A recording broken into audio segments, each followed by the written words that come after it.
احترام دوستو، اللہ رب العزت کے پاکیزہ کلام کے اندر سے 3 مختلف مقامات سے مختلف آیات مبارکہ تلاوت کی ہیں۔ جناب نبی پاک صلی اللہ تعالی علیہ وسلم کے فرامین مقدسہ مطہرہ میں سے 2 احادیث مبارکہ کے مختصر سے حصے تلاوت کیے ہیں۔ دعا ہے رب ذوالجلال سے کہ میرا اللہ ان آیات مبارکہ اور احادیث مبارکہ کا مختصراً صحیح مفہوم اور تشریح بیان کرنے کی توفیق عطا فرمائے، اور اس کے بعد مجھے بھی میرا اللہ ان آیات اور احادیث مبارکہ پر اور آپ حضرات کو بھی عمل کرنے کی توفیق عطا فرمائے۔ معزز سامعین، میرے اللہ نے اس پوری کائنات کو اپنی قدرت کاملہ سے پیدا کیا ہے۔ ہماری نظر کے اندر کائنات کی جو چیز بھی نظر آتی ہے، ہم جس چیز کو بھی دیکھتے ہیں، اس کائنات کے حسن و جمال کو، کائنات کے اندر اونچائی نیچائی کو، کائنات کے اندر سبزے زار کو، پہاڑوں کو، جنگلات کو، انسانوں کو، یا اس کے علاوہ جو چیز بھی ہمیں نظر آتی ہے، یہ محض میرے اللہ نے اپنی قدرت کاملہ سے پیدا کی ہے۔ انسانوں کو اس کائنات کو بنانے کے بعد میرے اللہ نے اس کائنات کو چلانے کے لیے چند ایک اصول بنائے ہیں۔ ان اصولوں کے مطابق یہ کائنات چل رہی ہے، روزمرہ کی زندگی ہوتی ہے، صبح ہوتی ہے، شام ہوتی ہے، کائنات کا تغیر و تبدل وہ تمام انہی اصولوں کے مطابق چلتا رہتا ہے۔ ہر ایک چیز کی ذمے جو کام ہے وہ اللہ نے لگا دیا، ہر ایک چیز میرے اللہ کے حکم کے مطابق اپنی خدمت اور ڈیوٹی سر انجام دے رہی ہے۔ یہ جو روزمرہ کی زندگی ہے، صبح سے لے کر شام تک، شام سے لے کر صبح تک، ہر ایک چیز کا اپنی خدمت کے اندر مصروف رہنا، اپنی ذمہ داری کے اندر مصروف رہنا، اس کو عربی اصطلاح کے اندر سنت اللہ کہا جاتا ہے۔ مثال سے سمجھیے گا، اللہ رب العزت نے زمین و آسمان کو پیدا کیا، اور جو کچھ زمین و آسمان کے اندر ہے، ہر چیز کو پیدا کر کے ہر ایک چیز کے ذمہ ایک ڈیوٹی لگائی ہے۔ آگ کے ذمہ ڈیوٹی ہے تو نے جلانا ہے، پکا کر چیزوں کو دینا ہے۔ پانی کے ذمہ ڈیوٹی ہے تو نے پیاسے کی پیاس بجھانی ہے۔ سمندر میں کوئی چیز گر گئی تو نے اس کو ڈبو دینا ہے، یا کیا کرنا ہے، ہر ایک چیز کی ایک ذمہ داری ہے۔ اب ہر چیز قیامت کی صبح تک اپنے کام کے اندر لگی ہوئی ہے۔ آگ کے اوپر کوئی چیز رکھیں وہ جلا دے گی، پانی کے اندر کوئی چیز گرے تو پانی ڈبو دے گا، ہوا کے ذمہ ڈیوٹی ہے وہ آکسیجن مہیا کرتی ہے۔ ہر ایک چیز کے ذمہ ایک مخصوص کام لگا ہوا ہے، اس کو سنت اللہ کہتے ہیں۔ لیکن کبھی کبھی میرا اللہ یوں کرتا ہے، خلاف فطرت، خلاف اصول، کوئی ایسا کام ظاہر کر کے دکھاتا ہے جو انسانیت کی عقل سے بالکل ماورا ہوتا ہے۔ کبھی کبھی میرا اللہ اپنے اصولوں کے خلاف کائنات کے اندر کوئی ایسی چیز کر کے دکھاتا ہے جہاں دیکھنے والا دیکھ کر، سوچنے والا سوچ کر، کہنے والا یہ بات کہنے پر مجبور ہو جاتا ہے، یہ جو کام ہوا ہے یہ کوئی اور نہیں کر سکتا بلکہ یہ میرے اللہ کی قدرت ہے۔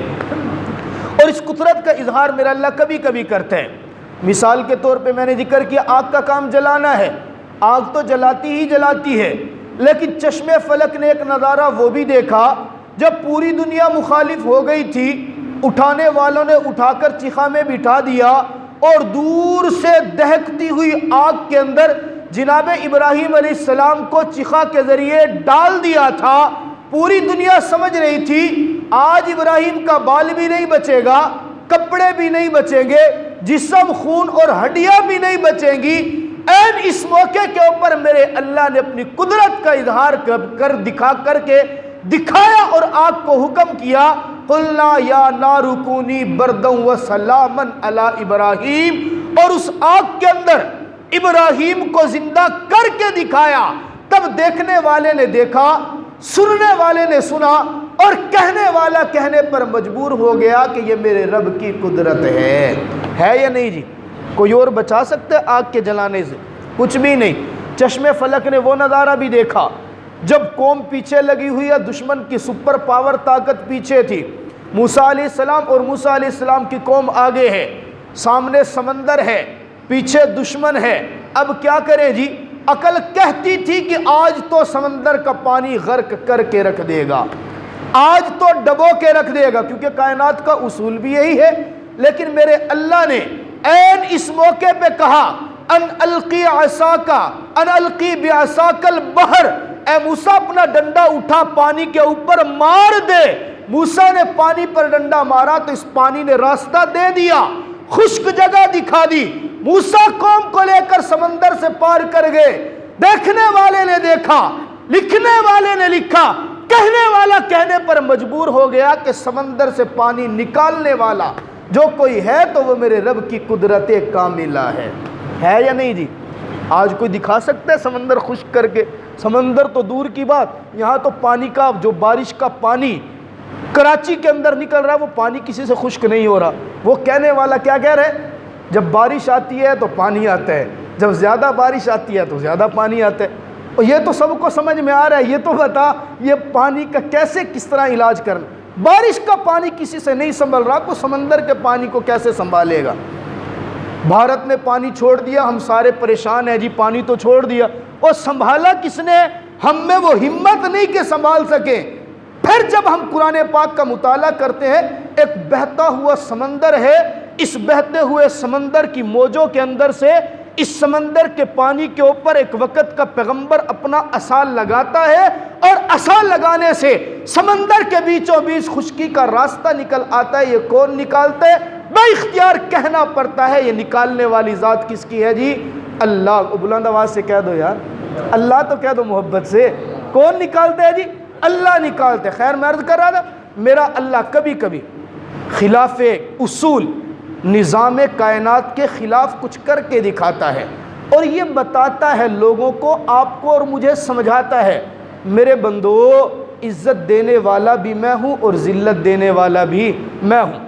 بہت مرتبہ ایسا ہوتا ہے انسان کسی ایسی جگہ پہ پھنس جاتا ہے، بسا اوقات اس کو محسوس ہوتا ہے کہ اس جگہ مجھے عزت ملنی ہے، عزتوں کے خزانے میں سے میرا اللہ ذلت دے دیتا ہے۔ اور کبھی ایسا ہوتا ہے کہ ذلتوں والی بات ہوتی ہے، میرا اللہ ذلتوں میں سے عزتیں نکال کے دکھا دیتا ہے۔ اور کبھی ایسا ہوتا ہے ایک ہی چیز اسی انسان کے لیے ایک ہی وقت میں وہ ذلت کا سبب بنتی ہے، این اسی وقت اگلے لمحے چیز وہی ہوتی ہے، میرا اللہ اسی چیز کو اس کی عزت کا ذریعہ بنا کے بتاتا ہے۔ عزتوں کے خزانے اشیاء کے اندر نہیں ہیں، عزتوں کے خزانے مخلوق کے پاس نہیں ہے۔ عزتیں دینے والا بھی میں رب ہوں اور عزتیں چھیننے والا بھی میں ہی رب ہوں۔ مثال سے بات سمجھے، آپ حضرات نے یوسف علیہ السلام کا واقعہ قرآن پاک میں پڑھا ہوگا، سورہ یوسف بڑی مشہور صورت، بڑا واقعات مشہور عام کتابوں میں بھی مل جاتے۔ یوسف علیہ السلام کے بھائیوں نے کیا کیا تھا؟ حسد کی بنیاد پہ، بغض کی بنیاد پہ بھائی کو لے گئے، جنگل کے اندر جا کے کنویں میں ڈال دیا، اور یوسف علیہ السلام کا کرتا قمیص نکالا۔ وجاءوا اباہم عشاء یبکون، شام کے وقت روتے دھوتے ہوئے آگے۔ کہاں گئے جی یوسف؟ ابا جان ہم نے یوسف کو اپنے ساتھ بٹھایا تھا اپنے سامان کے پاس، ہم تو دوڑ لگانے کے لیے گئے تھے، پیچھے آئے تو بھیڑیا نعوذ باللہ یوسف علیہ السلام کو کھا گیا۔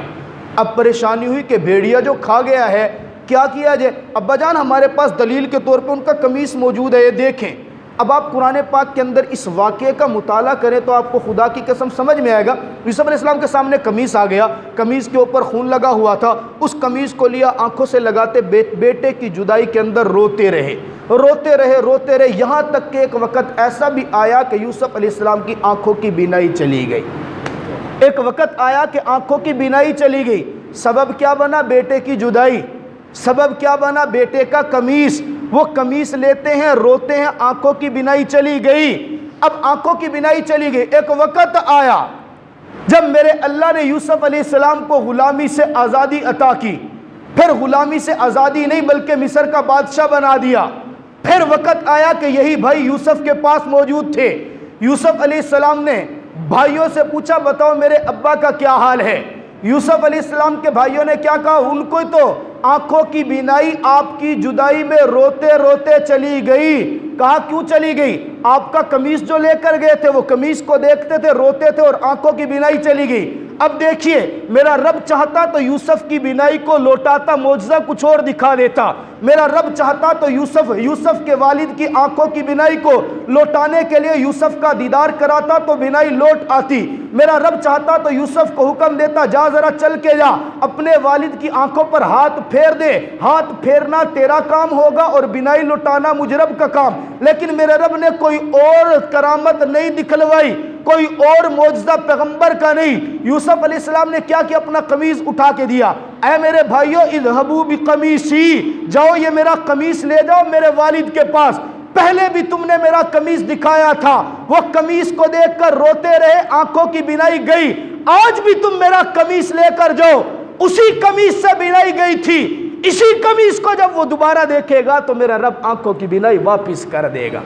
تاریخ میں واقعہ موجود ہے، یوسف علیہ السلام کی قمیص جس وقت گئی، قمیص کو جا کر جس وقت والد نے دیکھا، اب کی بار بھی قمیص آئی، اس وقت بھی قمیص آئی تھی۔ قمیص جس وقت سامنے آنکھوں سے لگائی تو میرے اللہ نے آنکھوں کی بینائی کو واپس لوٹا دیا۔ بتایا کیا لوگوں، آنکھوں کی بینائی قمیص کے اندر نہیں ہوتی، بلکہ آنکھوں کی بینائی کو لوٹانے والا اور لینے والا میرے رب کی ذات ہے، کسی اور چیز کے اندر نہیں۔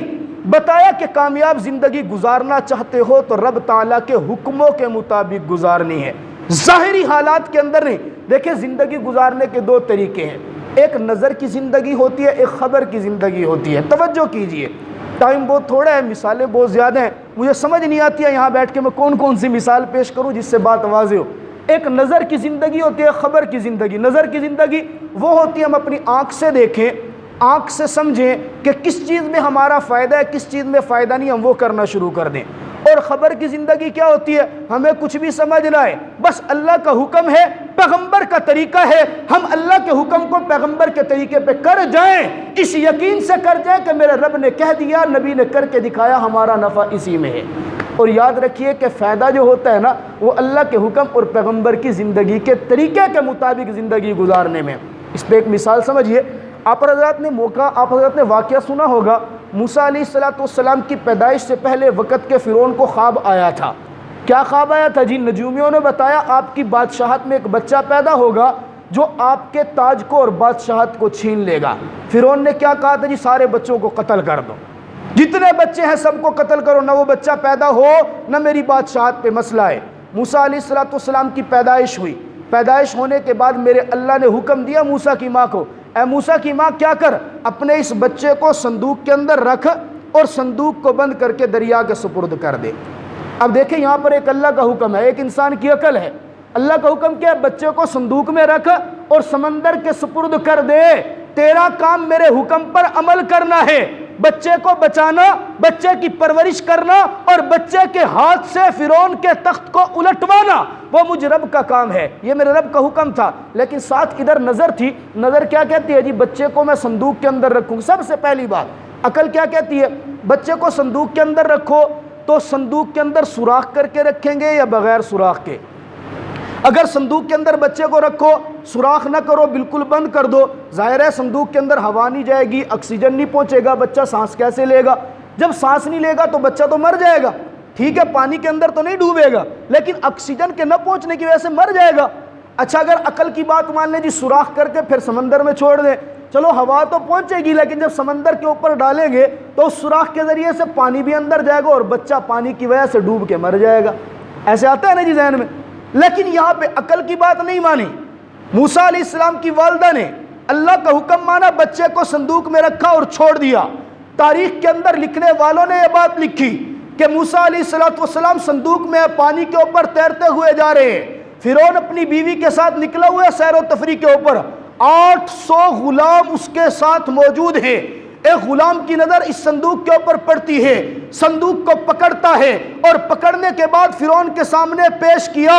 اب وہی فرعون جو بچوں کو قتل کرنے کا حکم دے رہا ہے، صندوق کو جس وقت کھولا جاتا ہے، میرے رب کا قرآن کہتا ہے القیت علیک محبۃ منی، اے موسیٰ کی ماں اور موسیٰ کے ماننے والوں، میں نے موسیٰ کے چہرے کے اوپر تجلی محبت ایسی ڈالی، ایسی ڈالی صندوق کھلنے کی دیر تھی کہ فرعون اور اس کی بیوی کے دل کے اندر موسیٰ کی محبت پیوست کرتی چلی گئی۔ اب کیا کہنے لگی بیوی نے فوراً بچے کو دیکھا کہ لا تقتلوہ عسیٰ ان ینفعنا او نتخذہ ولدا، اے فرعون تو سارے بچوں کو قتل کر رہا ہے، اس کو قتل نہ کرنا، اس کو ہم اپنا بیٹا بنا لیتے ہیں، تو اس کو قتل نہ کر، یہ ہم کو نفع دے گا۔ بہرحال واقعہ طویل، میں نے عرض کیا کہ اگر وہ عقل کی بات مانتی، سوراخ کر لیتی، سوراخ نہیں کرتی، سمندر کے سپرد نہ کرتی تو کامیابی نہ ملتی۔ خبر کی بات مانی میرے رب نے، یہی بچہ تھا۔ فرعون کے دربار کے اندر پہنچا، عورتیں دودھ پلانے کے لیے آ رہی ہے، کسی کا دودھ نہیں پیتا، کسی کا دودھ نہیں پیتا۔ میرے رب نے وعدہ کیا تھا کئی تقرر عینہ، میں اس کو دوبارہ تیرے پاس واپس لوٹاؤں گا۔ پھر تاریخ بتاتی ہے کسی ماں کا اس بچے نے دودھ نہیں پیا تو اپنی ماں کے پستان سے دودھ پیا۔ میرے رب نے بچہ بھی واپس لوٹایا اور ماں کو ماہانہ دودھ پلانے کا وظیفہ بھی دلوایا۔ اب دیکھیں دوسری مثال میں آپ کو دیتا ہوں، موسیٰ علیہ السلام، دوسری مثال لیجئے۔ وہ فرعون کے جس وقت جوان ہو گئے، فرعون کے دربار کے اندر جادوگر آ گئے نا۔ اب جادوگروں نے کیا کیا، موسیٰ علیہ السلام سامنے کھڑے ہیں، فرعون نے کہا تو بھی جادوگر، میرے پاس بھی جادوگر، میرے جادوگر کیا کریں گے، رسیاں ڈالیں گے۔ اب رسیاں ڈالی تو سب سانپ بن گئے۔ جب سانپ بنے تو موسیٰ علیہ السلام سامنے کھڑے، ہاتھ کے اندر کیا ہے، ڈنڈا۔ اللہ نے پوچھا یہ تیرے ہاتھ میں کیا ہے، قال ہی عصائی اتوکأ علیہا واہش بہا علی غنمی، یا اللہ میرے ہاتھ کے اندر تو ڈنڈا ہے، سامنے سانپ ہے۔ کہا ڈنڈے کا کیا کرتا، صرف یہ پوچھا تھا تیرے ہاتھ میں کیا ہے۔ موسیٰ علیہ السلام نے کہا میرے ہاتھ میں ڈنڈا ہے، میں ضرورت کے وقت سہارا لیتا ہوں، اب جب میں جانوروں کو لے کے جاتا ہوں تو درختوں سے پتے اتارتا ہوں۔ اللہ نے فرمایا ان القی عصاک، اے موسیٰ اپنے ڈنڈے کو زمین پہ ڈال دے۔ اب دیکھیں عقل کیا کہتی ہے، سامنے سانپ ہو، ہاتھ میں ڈنڈا ہو، عقل کیا کہتی ہے، ڈنڈا لے اور سانپ کو مار، سانپ کو مار، جتنی قوت ہے تو سانپ کو مار لے گا تو جان بچ جائے گی۔ لیکن ادھر خبر کیا کہتی ہے، سانپ کے اوپر وار نہیں کرنا، ڈنڈا زمین پہ ڈالنا ہے۔ عقل تو چیختی ہے، چلاتی ہے، تو عجیب آدمی ہے، اگر ہاتھ سے ڈنڈا ہی چھوڑ دے گا، سامنے سانپ کھڑے ہیں تو سانپ تو تیرے اوپر حملہ کریں گے۔ اب یہاں پہ عقل پہ بات نہیں ہے، خبر میرے رب کے حکم کے مطابق عمل کیا۔ موسیٰ علیہ السلام نے ڈنڈا زمین پہ ڈالا، جیسے زمین پہ ڈالا تو میرے رب نے اس کو اژدہا بنا دیا، اور ایسا بڑا اژدہا بنا کہ جادوگروں کے سارے سانپوں کو نگل گیا، اور سانپوں کو نگل کر کے در حقیقت آپ کو اور مجھے سبق دے گیا کامیابی تبھی ملتی ہے جب رب کا حکم ہو اور پیغمبر کا طریقہ ہو۔ اگر رب کے حکم کو چھوڑ کر، پیغمبر کے طریقہ کو چھوڑ کر اپنی عقل کے مطابق گزاریں گے تو میرا رب عقل مندی کامیابی عطا نہیں کرے گا۔ اس بات کے اوپر مثالیں تو کافی ساری ہیں، میں پیغمبر کی باتیں چھوڑ کر آپ کو صحابہ کے واقعات، یہ بات کہ پیغمبر کے طریقے اور رب کے حکم کو مان کر عمل کرنا، خدا کی قسم میرے پیغمبر کے صحابہ نے اس پر جتنا عمل کیا کسی اور نے ایسا عمل کر کے دکھایا ہی نہیں۔ ایک عورت ہے، آپ علیہ السلام کے راز کو فاش کرتی ہے، مدینہ سے خبریں اکٹھی کرتی ہے، خط پہ لکھتی ہے اور یہ لکھ کے مکہ مکرمہ پہنچا رہی ہے۔ آپ علیہ السلام بیٹھے ہیں، بذریعہ وحی میرے اللہ نے بتا دیا ایک عورت آپ کے راز لکھ کر لے کے جا رہی ہے، فلاں جگہ پر موجود ہے اور وہ آپ کے راز فاش کرے گی، اپنے صحابہ کو بھیجیے اور چٹھی چھین لیجیے۔ آپ علیہ السلام اپنے صحابہ کو بھیجتے ہیں، حضرت علی کی یعنی کمان کے اندر ایک لشکر جاتا ہے، اس عورت کو پکڑتے ہیں، پکڑنے کے بعد کہا وہ جو خط لے کے جا رہی ہے نا مکہ، وہ خط نکال۔ عورت کہتی ہے میرے پاس تو کوئی خط نہیں ہے۔ ظاہری طور پر جتنی تلاشی لے سکتے تھے لے لی، لیکن خط کہیں پہ بھی نہیں نکلا۔ حضرت علی بھی کھڑے ہیں، ساتھ ان کے ساتھ دوسرے ساتھی بھی کھڑے ہیں، اب خط تو نہیں مل رہا، کیا کریں؟ دوسرے صحابہ مشورہ کرتے ہیں اب کیا کریں جی، خط تو نہیں مل رہا، ایک طرف پیغمبر کا حکم ہے، پیغمبر نے بھی اپنی جانب سے نہیں دیا، اللہ کے حکم سے بتایا ہے، اب پیغمبر کی بات جھوٹی ہو یہ تو ممکن ہی نہیں۔ حضرت علی بڑی جرت کے ساتھ عورت کو مخاطب کر کے کہتے ہیں اے عورت، تم مدینہ سے چلی ہے، مکہ کی طرف جا رہی ہے، رب کعبہ کی قسم میرا پیغمبر جھوٹ نہیں بولتا، میرے پیغمبر نے بتایا خط تیرے پاس ہے، یا تو عزت سے اس خط کو واپس کر دے، ورنہ پھر میں ایسا کروں گا کہ تیرے بدن سے کپڑے اتاروں گا، تیرے بدن کے جو اعضائے مستورہ ہیں میں ان کو کھول کھول کر دیکھوں گا۔ اس لیے کہ جب پیغمبر نے کہہ دیا کہ خط تیرے پاس ہے تو خط تیرے پاس ہے، یا تو خط دے دے ورنہ تیرے کپڑے اتارتا ہوں۔ میرے دوستو تاریخ کے اندر لکھا ہے حضرت علی کی زبان سے جب یہ جملہ نکلا، حضرت علی کا یقین اور اعتماد دیکھا، وہ عورت فوراً سائیڈ پر جاتی ہے، اپنے جسم کے پوشیدہ رازوں سے اس خط کو نکال کر لاتی ہے اور حضرت علی کے سامنے پیش کرتی ہے۔ حضرت علی اس خط کو لے کر واپس پیغمبر کی طرف جانے سے پہلے آپ کو اور مجھے پیغام دے گئے، لوگوں جب رب کا حکم ہو، نبی کا طریقہ ہو، میرا رب کامیابی عطا کیا کرتا ہے۔ ظاہر دنیا اس کو کامیابی نہ بھی سمجھے، کوئی بات نہیں، پکی بات ہے کامیابی تبھی ملے گی جب میرے رب کا حکم اور نبی کا طریقہ ہوگا۔ حضرت موسیٰ علیہ السلام کی طبیعت خراب ہوئی، بیمار ہو گئے، بیماری کے عالم کے اندر کوہ طور پہ گئے، کوہ طور پہ جا کے پہنچے تو پہنچ کر آپ اللہ تبارک و تعالیٰ سے درخواست کی، اللہ میری طبیعت خراب ہے کیا کروں؟ جیسے ہم ڈاکٹروں سے پوچھتے ہیں جی طبیعت خراب ہے کوئی نسخہ دے، اللہ تعالیٰ نے فرمایا موسیٰ یوں کر، فلاں شہر کے اندر جا، فلاں درخت کے پاس جا، اس کے پتے توڑ کے کھا لے۔ تو پتے توڑ کے کھانا تیرا کام ہے میرے حکم سے، توجہ توجہ، کس کے حکم سے جی؟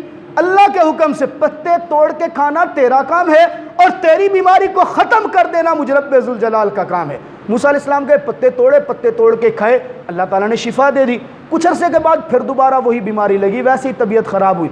اب کی بار موسیٰ علیہ السلام کوہ طور پہ نہیں گئے، انسان تھے نا، نبی اگرچہ ہیں لیکن کوہ طور پہ نہیں گئے، سیدھا اس درخت کے پاس گئے، جا کے پتے کھائے اور پتے کھانے کے بعد دیکھا شاید طبیعت ٹھیک ہوتی ہو، طبیعت ٹھیک نہیں ہوئی، پہلے سے زیادہ خراب ہو گئی۔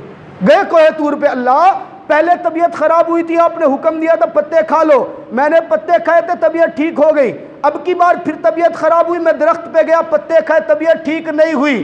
میرے دوستو، میرے رب نے اپنے پیغمبر کو مخاطب کر کے ارشاد فرمایا، اے موسیٰ یہ بتا، پہلی مرتبہ جب تو نے پتے کھائے تھے حکم کس کا تھا؟ موسیٰ فرماتے اللہ حکم آپ کا تھا۔ کہا دوسری مرتبہ طبیعت خراب ہوئی، کس کے حکم سے جا کے پتے کھائے؟ کہا اللہ آپ کے حکم سے نہیں کھائے، میرے رب نے تربیت کی۔ اے میرے پیغمبر پھر سمجھ لے، پتا خود کسی کو صحت نہیں دے سکتا، پتے کے اندر بیماری کرنے کی طاقت اگر تھی تو وہ تیرے رب کے حکم سے تھی۔ تیرے رب کا حکم ہو تو پتا بھی شفا دیتا ہے، اور اگر تیرے رب کا حکم نہ ہو تو ڈاکٹر کی دوائیاں بھی شفا نہیں دیتی۔ میرے دوستو، ساری گفتگو کا خلاصہ یہ، ہم کامیاب زندگی گزارنا چاہتے ہیں تو ہمیں طریقہ اور حکم وہ اپنانا پڑے گا کہ جو حکم تو میرے رب کا ہو اور طریقہ میرے پیغمبر کا ہو۔ جب میرے پیغمبر نے بتا دیا کامیابی اگر ہے رب کے دین میں ہے، کامیابی اگر ہے میری سنت کے مطابق زندگی گزارنے میں ہے، کامیابی اگر ہے میرے جیسا چہرہ بنانے میں ہے، کامیابی اگر ہے میرے جیسا لباس پہننے میں ہے، کامیابی اگر ہے تو گھریلو زندگی ایسی بنو جیسی میں نے بنائی ہے، کامیابی اگر ہے تجارت ویسی کرو جیسے میں نے تجارت کر کے دکھائی ہے، کامیابی اگر ہے تدریس ویسے کرو جیسے میں نے اپنے صحابہ کو پڑھا کے دکھایا ہے، کامیابی اگر ہے امامت ویسے کرو جیسے میں نے مسجد نبوی کے مصلی پر کھڑے ہو کر امامت کر کے دکھائی ہے، تو تمہیں کامیابی ملے گی۔ خدا کی قسم اگر میری سنتوں سے ہٹ کر چلو گے جتنی بھی ترقی کر جاؤ تمہیں میرے رب کی نظر میں کبھی کامیابی نہیں مل سکتی۔ اللہ رب العزت ہمیں اپنی زندگی اپنے پیارے آقا کے حکموں، اپنے پیارے آقا کے طریقوں کے مطابق گزارنے کی توفیق عطا فرمائے۔ وآخر دعوانا ان الحمدللہ۔